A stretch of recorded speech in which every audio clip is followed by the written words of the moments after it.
하나님 말씀 느헤미야 3장 15절에서 32절 말씀입니다.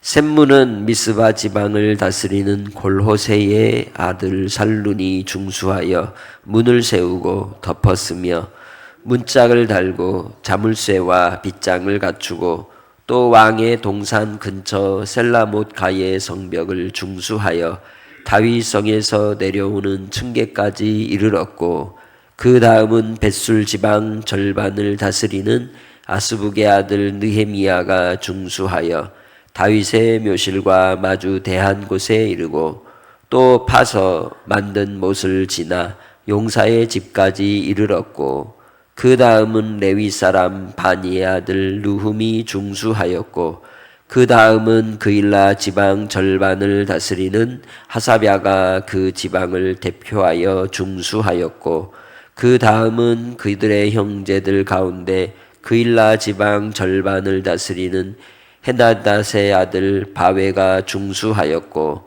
그 다음은 미스바를 다스리는 예수아의 아들 에셀이 한 부분을 중수하여 성굽이 있는 군기고 맞은편까지 이르렀고 그 다음은 삽배의 아들 바룩이 한 부분을 힘써 중수하여 성구비에서부터 대제사장 엘리야십의 집 문에 이르렀고 그 다음은 하쿠스의 손자 우리야의 아들 브레못의 한 부분을 중수하여 엘리야십의 집 문에서부터 엘리야십의 집 모퉁이에 이르렀고 그 다음은 평지에 사는 제사장들이 중수하였고 그 다음은 베냐민과 핫숲이 자기 집 맞은편 부분을 중수하였고 그 다음은 아나냐의 손자 마세야의 아들 아사랴가 자기 집에서 가까운 부분을 중수하였고 그 다음은 헤나닷의 아들 빈누이가 한 부분을 중수하되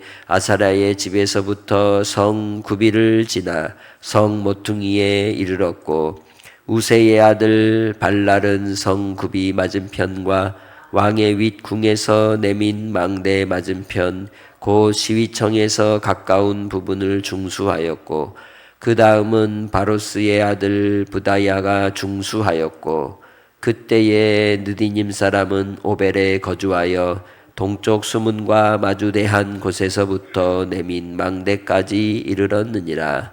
그 다음은 두고아 사람들이 한 부분을 중수하여 내민 큰 망대와 마주대한 곳에서부터 오벨 성벽까지 이르렀느니라. 마문 위로부터는 제사장들이 각각 자기 집과 마주대한 부분을 중수하였고 그 다음은 임멜의 아들 사독이 자기 집과 마주대한 부분을 중수하였고 그 다음은 동문지기 스가냐의 아들 스마야가 중수하였고 그 다음은 셀레미아의 아들 하나냐와 살랍의 여섯째 아들 하눈이 한 부분을 중수하였고 그 다음은 베레기야의 아들 무술람이 자기의 방과 마주대한 부분을 중수하였고 그 다음은 금장색 말기야가 한밉갓 문과 마주대한 부분을 중수하여 느디님 사람과 상인들의 집에서부터 성 모퉁이 성루에 이르렀고 성 모퉁이 성루에서 양문까지는 금장색과 상인들이 중수하였느니라. 아멘. 느헤미야는 따지고 보면 그의 고향은 예루살렘일까요? 어디서 태어났을까요? 페르시아에서 태어났죠. 그러니까 이민 2세대, 3세대가 되는 겁니다. 그럼에도 불구하고 그의 심장은 유대민족이라는 분명하고 확실한 정체성의 피가 흐르고 있었기에 자기의 동생으로부터 들은 예루살렘 성의 무너진 모습을 보고 가슴을 치고 기도하였고 하나님 앞에 금식할 때 그가 왕에게 은혜를 입게 되어 술 맡은 관원이 되었던 겁니다. 그리고 거기서 그치지 않고 그 당시의 왕이었던 아닥사스다 왕으로부터 은총을 입어 그로 예루살렘의 성을 회복하는 일에 명령을 받고 떠나는 하나님의 귀한 역사를 드러내게 되신 거죠. 그렇게 해서 예루살렘에 들어왔을 때 그 모습은 말로 할 수 없는, 동생으로부터 들은 이야기보다 더 비참한 모습을 보고 치밀한 계획을 준비하여 백성들을 독려하게 됩니다. 그럼에도 불구하고 이미 그 자리를 차지하고 지도자적인 위치에서 이스라엘 주변의 예루살렘과 그 주변의 사람들을 지배하고 이권을 가지고 있는 사람들이 누구라 그랬어요? 첫 글자만 따서 산도깨비, 산발랏, 도비야, 게셈이라 그랬죠. 아라비아 사람, 그리고 호론 사람, 그들이 이방인이지만 이미 자리를 차지하고 있었기 때문에 그 자리를 다시 느헤미야가 비집고 들어가는 것은 쉬운 일이 아닌 겁니다. 그럼에도 불구하고 하나님의 약속의 땅, 하나님의 임재하심으로 하나님이 그들과 함께 하시겠다고 하였던 그 땅이 짓밟히고 무너져 버린 채 그 누구도 돌아보지 못하는 그 형편 속에 오직 하나님 앞에 간절한 소원을 가지고 꿈을 품고 기도하였던 느헤미야를 통하여 하나님이 보여주신 비전은 성취되는 겁니다. 오늘 우리 이 시대 속에서도 하나님께서 가슴을 치며 우리를 뜨겁게 하고 눈물 짓게 하는 그 일로 말미암아 하나님은 하나님의 일을 반드시 이루시는 줄 믿습니다.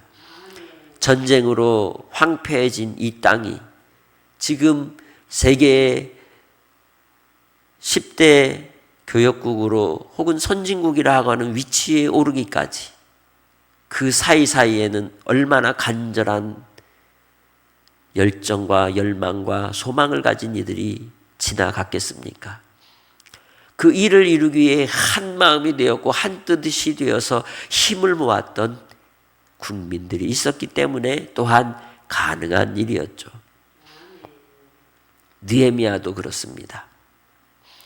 1차, 2차, 3차 포로기한을 통하여 이미 그곳에 터를 잡고 있는 사람들, 그러나 세월이 지나 더 이상 소망도 없고 그저 먹고 사는 일에 급급하여 우리가 무엇을 해야 되는지를 알지 못한 채 오직 무엇을 먹을까 무엇을 마실까 염려하는 그 민족들을, 자기 백성들을 일깨우는 일에 느헤미야가 나섰던 겁니다.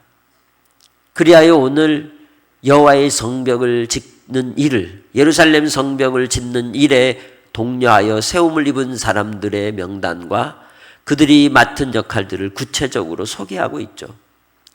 예루살렘 성의 동편 양문을 중심으로, 양의 문은 그곳에 뭐가 지나다녀요?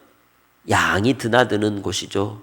그 의미는 뭘까요? 양이 드나든다는 것은 하나님께 제사를 지내기 위한 제물을 성전으로 데리고 들어오는 길이라는 겁니다.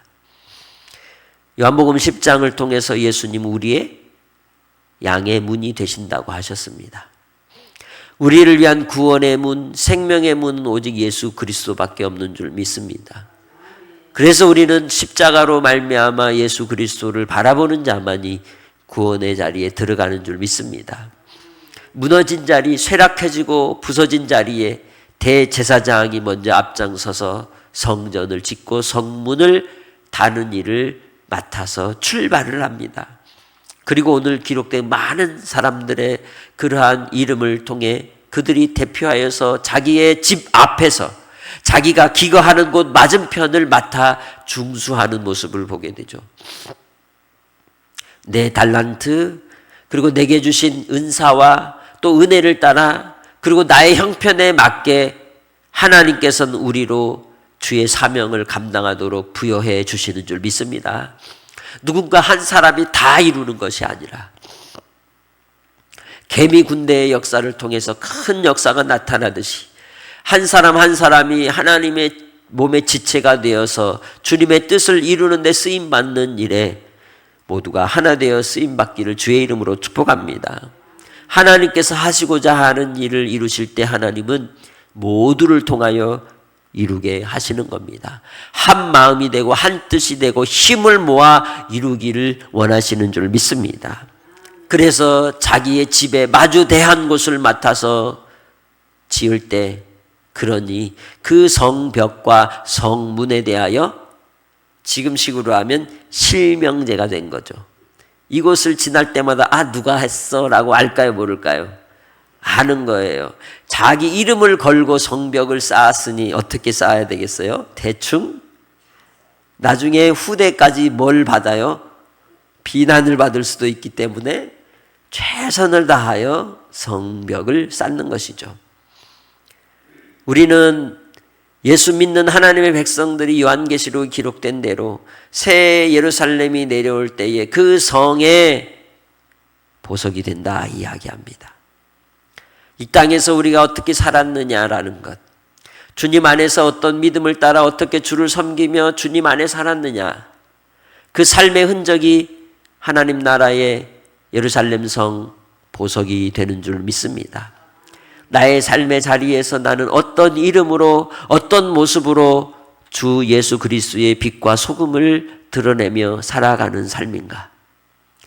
마태복음 5장을부터 8장까지 이야기하는 산상수훈의 말씀을 통하여 참 행복한 사람으로 그리스도 예수 안에서 발견되어진 예수의 새 이름이 새겨진 하나님의 사람으로 증명하며 살아가는가? 성령님은 의지하고 믿음을 따라 걸어가는 나의 삶의 자리를 통하여 무너진 성벽을 새롭게 쌓듯 우리를 통하여 이 땅의 죄악으로 점철된 우리의 인생들, 죄와 비참함에 빠져있는 자리에서 구원해 주신 예수 그리스도의 생명의 은혜를 힘입고 이제는 다시 하나님이 기뻐하시는 새로운 성을 쌓는 하나님의 자녀로 주 앞에 부름을 입는 성도들이 되시기를 주의 이름으로 축복합니다. 그들이 이 성벽을 쌓는 일을 며칠 만에 마쳤냐면 52일 만에 마칩니다. 짧은 시간 동안 그들은 힘써 성벽을 쌓을 때 그냥 된 일이 아니죠. 누가 자꾸 와서 회방을 해요? 산도깨비들이 와서 자꾸 회방을 하고 자꾸만 이제 걸고 넘어지는 거죠. 여러분의 신앙의 삶에는 언제나 동역자만 있던가요? 항상 잘했다고만 하던가요? 뭐든지 하고 보면 항상 뒤에서 뭐가 나와요? 궁시렁궁시렁이 나오는 거예요. 그럼에도 불구하고 하나님께서 나를 부르신 길이라면 나는 하나님이 주신 비전이 있기 때문에 그 길을 가는 겁니다. 사람에 실망합니까? 언제는 우리가 사람 때문에 탓하고 실망하고 나도 누군가를 실망시킨 적이 없던가요? 우리 인생은 다 그렇습니다. 그렇기 때문에 우리가 사람으로 인하여 낙심하고 낭망하는 사람이 아니라 하나님의 영광을 바라고 주의 얼굴을 구하며 주님의 뜻을 받들어 주님이 이루고자 하시는 그 영광을 기대하며 하나님 앞에 부름 입은 자리에서 충성을 다하는 성도들이 다 되시기를 주님의 이름으로 축복합니다. 하나님의 뜻이 믿음을 따라 자기의 부르심을 입은 자리에서 충성하는 자들을 통하여 열매 맺게 해 주실 줄 믿습니다. 우리의 신앙은 끝까지입니다. 주님이 다시 오시는 그날까지 우리가 이 땅의 인생의 삶을 경주하며 달려가는 경주자처럼 지치지 않고 낙심하지 않고 낭망하지 않고 그럼에도 불구하고의 신앙으로 불굴의 신앙으로 끝까지 주님의 부름의 자리까지 달려가는 성도들이 되시기를 주님의 이름으로 축복합니다. 하나님께서 우리에게 보여주신 청사진이 있습니다. 그건 바로 하나님 나라의 상속자라는 거죠. 우리는 하나님 나라의 왕 같은 제사장으로 거룩한 나라로 소유된 백성으로 왕 노릇하는 자들입니다.